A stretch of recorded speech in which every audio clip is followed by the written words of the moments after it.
Hey y'all, Mike Rokel here with Organizational Behavior. This lecture, and you'll notice I'm not saying conversation with James Avey because you just get me on this video. So you're going to have to put up with this mug the whole time. But this lecture is going to be on learning and decision making. Because knowledge is power.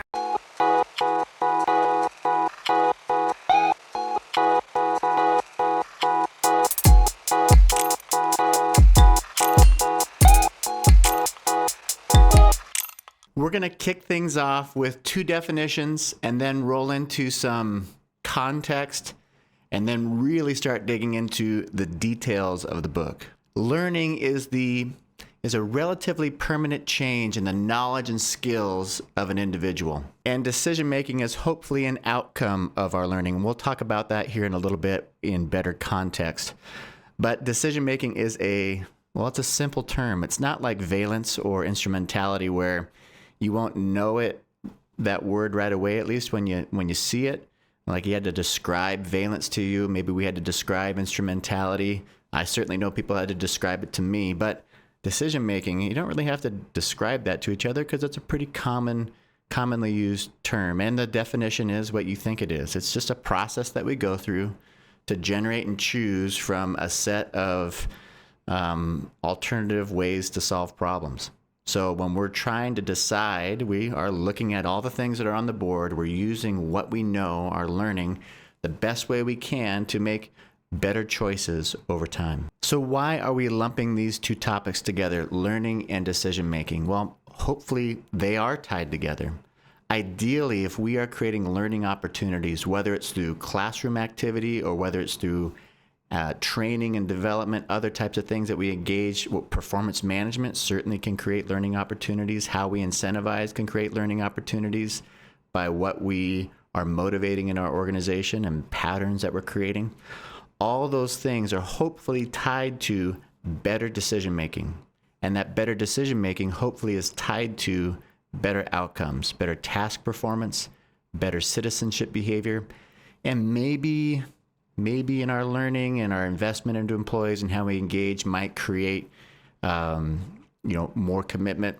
There's not a high correlation as the book shows here, but ideally we are creating better outcomes overall. And we're going to talk about two types of knowledge that we can gain through our learning opportunities in an organization. We can share and gain explicit knowledge, and we can share and gain tacit knowledge. Tacit knowledge only comes through experience, and we'll talk through that for the most of this lecture and most of this time together.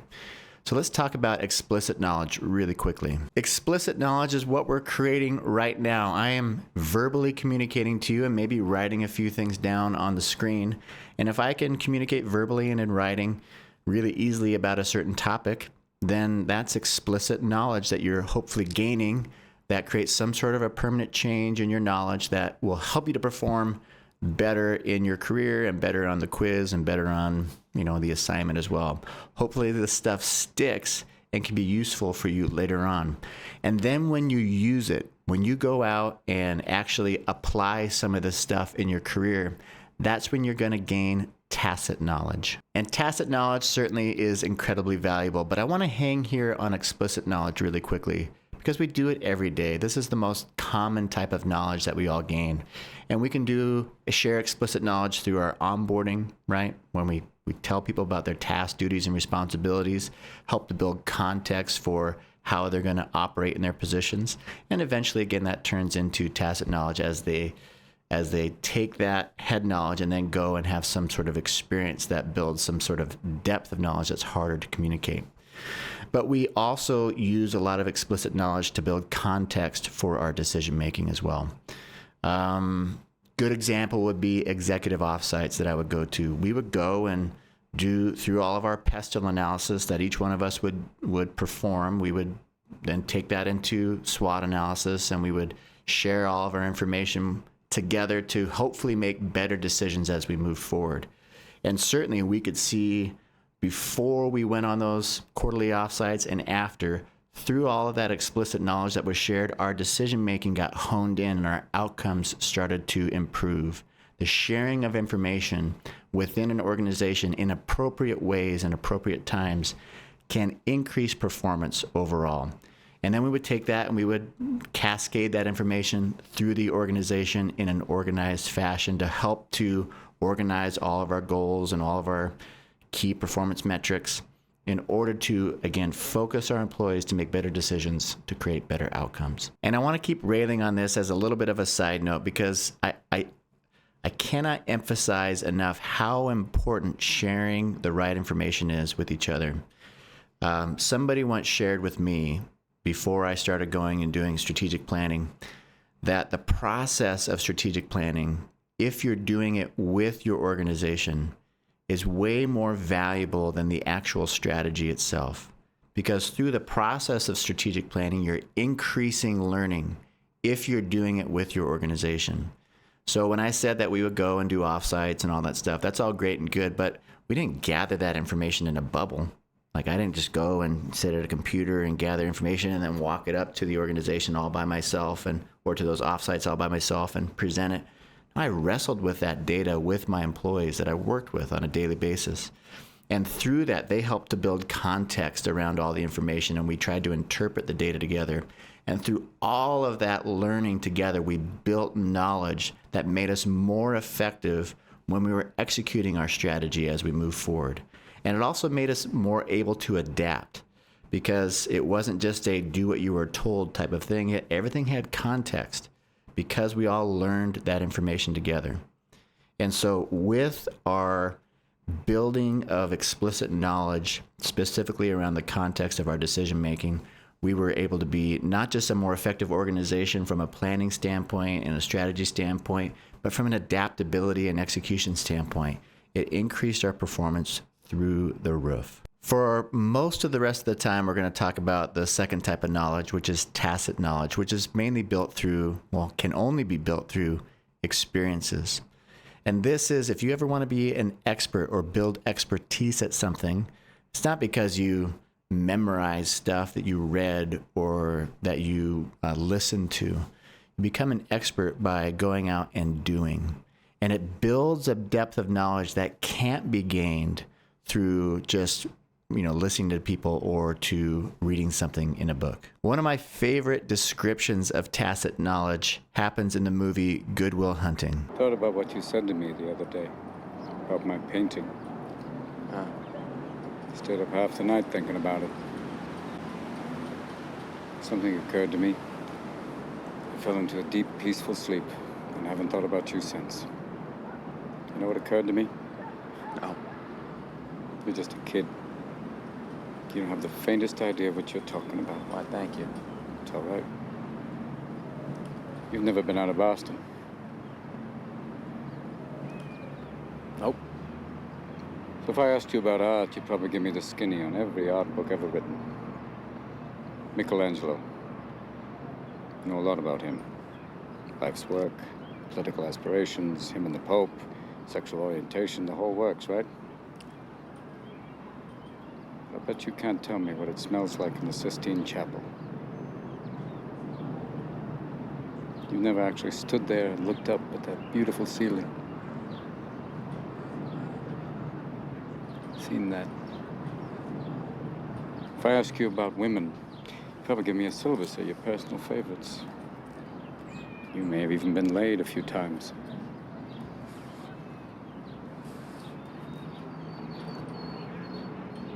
But you can't tell me what it feels like to wake up next to a woman and feel truly happy. You're a tough kid. I ask you about war, you'd probably throw Shakespeare at me, right? Once more into the breach, dear friends. But you've never been near one. And I love how Robin Williams talks about that depth of experience, that there's something different than book learning. And that type of experience that either employees bring to our organization or build in our organization, that's really what sets us apart and differentiates our talent in our companies. That depth of experience that people can just do because they've done. They don't have to relearn how to do something or figure out how to try to apply it to that particular situation. Because of their experiences and their depth of knowledge, They just know how to do it, and they can go out and execute in a much better fashion. So we certainly want to build explicit knowledge, and we want to build tacit knowledge. And explicit knowledge is a little bit easier. It may take time because you have to share the knowledge, and that takes a little bit of time, and people may have to study that, and that might take some time as well. But certainly to build expertise and really in-depth tacit knowledge takes a lot of intentional effort and a lot of time and energy. And we can do that in a few ways, and we're going to talk about one of them specifically here. When we're working with our employees, when we're setting up our performance management, when we're walking through situations that occur in our organization, we can use reinforcement practices. And three components exist when we talk about reinforcement. The situation that we set the stage for, which is the antecedent, the behavior that occurs during the event, and then the consequence that follows, whether we want to encourage that behavior to reinforce it, or we want to discourage that behavior from occurring, which is punishing that behavior. And now I want to introduce the model, which has three categories of terms. The first category of terms is, as the person who is reinforcing behavior, we either want behaviors to continue, right? Or we want them to discontinue. So if we want them to continue, then we are reinforcing behavior. If we want them to discontinue, we are punishing. So that's one category. Our desire as the people who are reinforcing the behaviors. The second category is the perception of the person whose behaviors are being reinforced. And they either want things or they don't want some things, right? They have desired outcomes and undesired outcomes. And so from their perception, or from those that us who are reinforcing behavior, we need to know what employees want and what they don't want. And then lastly, we either give things or we take things away. And that's positive and negative. So we want to reinforce or punish, and we want to use tools to reinforce or punish with our employees by using things that they want and using things that they don't want, or having desired outcomes and undesired outcomes for them. And then we either add things or take things away. So let's run through this model really quick. If I have an employee who has a behavior that I want to continue, so I've set the stage, they've behaved, now I want to have some sort of a consequence. And if they have a behavior that I want to continue, my consequence could be something that I am giving them something they want so that I encourage the behavior to continue. So I would do positive reinforcement. Another type of reinforcing desired behavior or encouraging desired behavior to continue is by using negative reinforcement or taking away unwanted outcomes. So for example, I may be performing really, really well, and I do 90% of my tasks I love, and 10% of them are just drudgery. One reward that you could offer me, one way to reinforce my continued desired behavior of performing really well, is to remove some of those undesired tasks from my plate. Now we shift over to the unwanted behaviors of our employees, and we want to try to decrease these. And so if we're trying to decrease unwanted behaviors, we use punishment or extinction. Punishment would be adding something to the equation that is undesired by the employee. And a lot of times we call that positive punishment.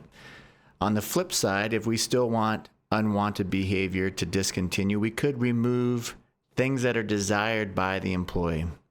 And so that would be extinction. We also call that negative punishment as well. So it's the removal of desired items or desired outcomes from the employee. And we can use our human resources tools as consequences during behaviors to increase tacit learning or tacit knowledge or experienced knowledge of our employees so that they can improve their decision making and improve outcomes.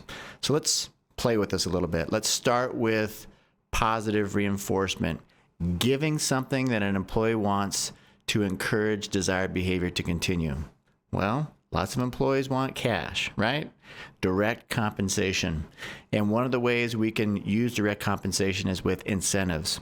So organizations that I've served in, we've used, tons of different types of incentives. One of those was piece rate, where we would pay people per unit produced. And what we were trying to encourage was more productivity through a piece of equipment.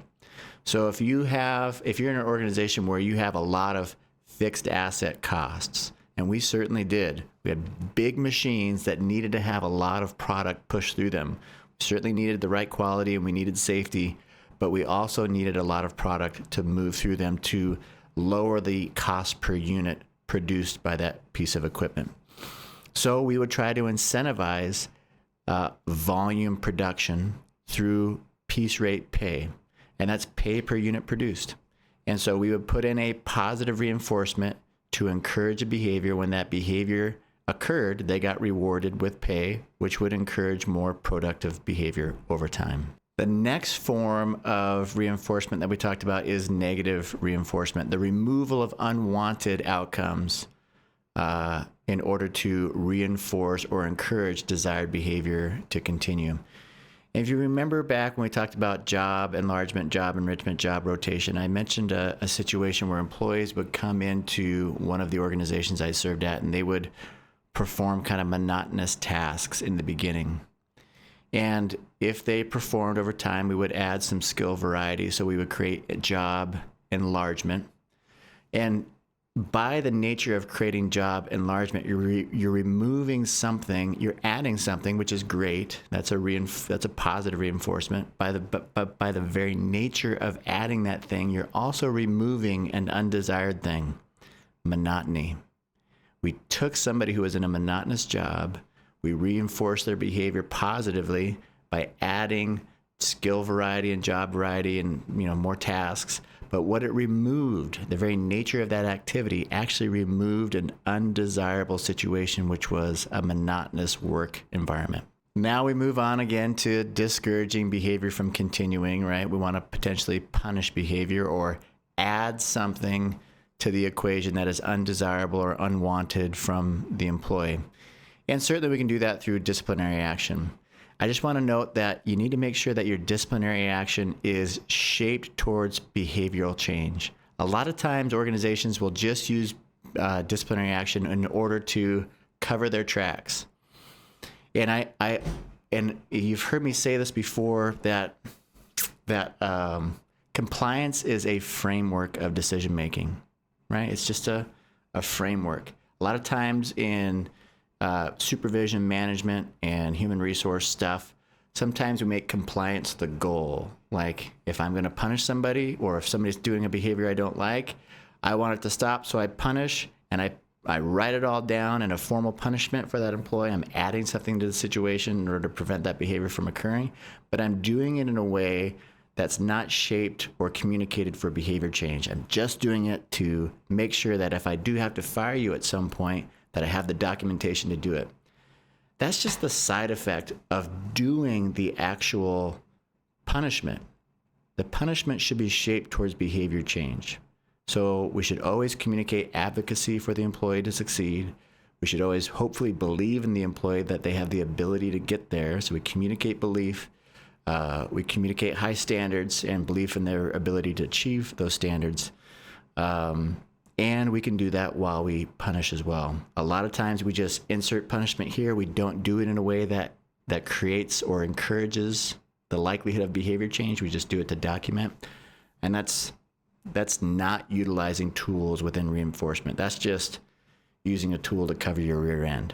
Certainly it does cover your rear end when you do document, but make sure that you perform these actions in ways that are increasing your likelihood of desired outcomes. The last one is extinction, and this is the removal of wanted outcomes in order to discourage unwanted behavior from continuing. So we have kind of a negative form of punishment, removal of a desired thing in order to discourage future behavior from continuing, or unwanted behavior from continuing.